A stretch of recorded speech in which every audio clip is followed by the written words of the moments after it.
This isn't a drama. Stop thinking it is. This is a deposition. My name is Aaron Sorkin. I write about people who stand in rooms and argue their principles until someone wins. I write about the sharp, clean line between right and wrong. I believed that line existed. I built my life on it. Then my friend Rob Reiner was murdered by his son, and I helped draft the lie that buried the truth. For the record, I am 62 years old. I am not speaking to you as a writer. I am speaking to you as a witness. And what I witnessed was not a family tragedy. It was a hostile takeover, a corporate raid on a human soul. The board of directors was Rob's conscience. The poison pill was his own heart.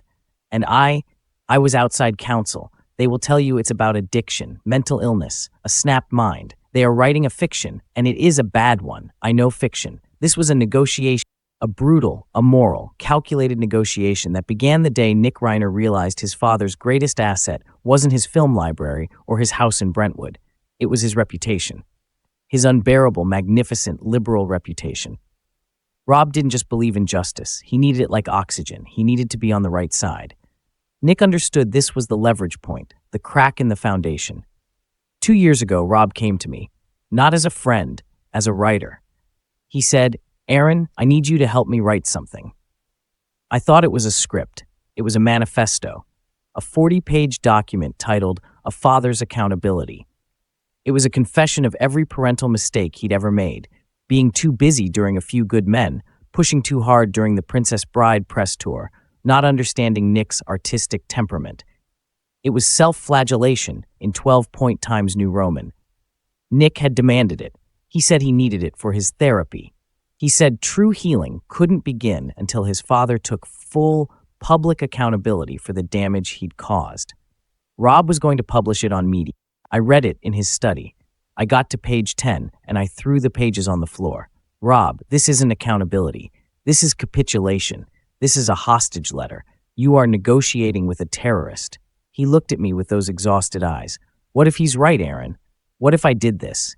That was the moment I knew we were past help. The hostage had started to believe the terrorists' propaganda. My job shifted. I wasn't there to save Rob from Nick. I was there to save Rob from Rob. I took the manifesto. I told him I'd edit it. I took it to my office, and I lit it on fire in my sink. I called him and said, "It's done. It's gone. Tell him you won't do it." There was a long silence. Then he said he's going to be very angry. He didn't say I'm scared. He said he's going to be very angry, like he was reporting the weather. The anger arrived. It arrived as a lawsuit. Nick, through a lawyer who should be disbarred, filed a civil suit against his parents. Emotional distress, negligent parent, intentional infliction.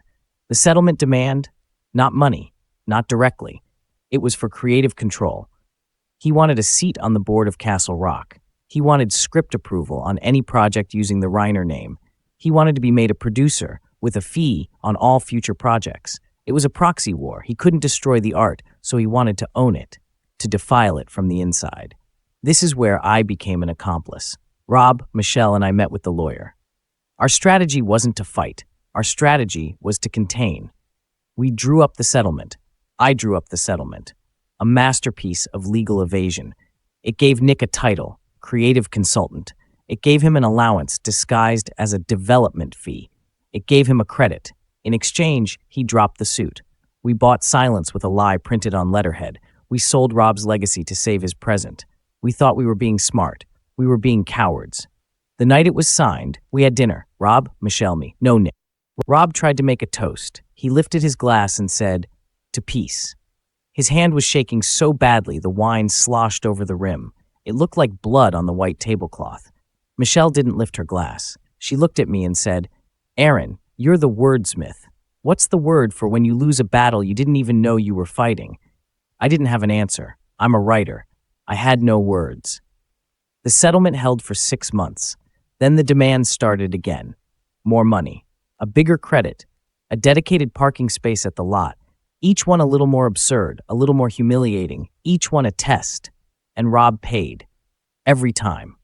Because the lawyer in me said, it's cheaper than a scandal. The friend in me was on mute. Then came the script. This is the part you need to understand. This is the murder weapon, and it wasn't a gun. Nick wrote a screenplay, a vile, meandering 120-page hate letter titled The Director. It was a thinly veiled indictment of Rob, a monstrous, hypocritical father. Fictional father dies. Rob had drawn a careful little arrow and written just 2 words in his precise handwriting, too obvious. He was critiquing his own murder.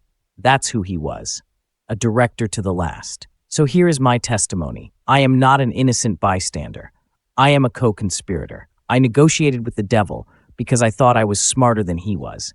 I used words as a firewall, and the fire burned right through them. I believed in the system, the legal document, the rewrite, the deal. The system failed because the system isn't built for a love that has been weaponized. The system is built for reason, and there is no reason here. They will put Nick on trial. They will talk about knives and mental states. But the real crime happened in broad daylight, in lawyers' offices and over script notes. The real crime was the slow, legal, articulate evisceration of a good man's spirit. The murder was just the period at the end of a sentence we all helped write. I am 62. I have written about heroes who walk into rooms and change the world with their words. I have written the fantasy. I just lived the reality.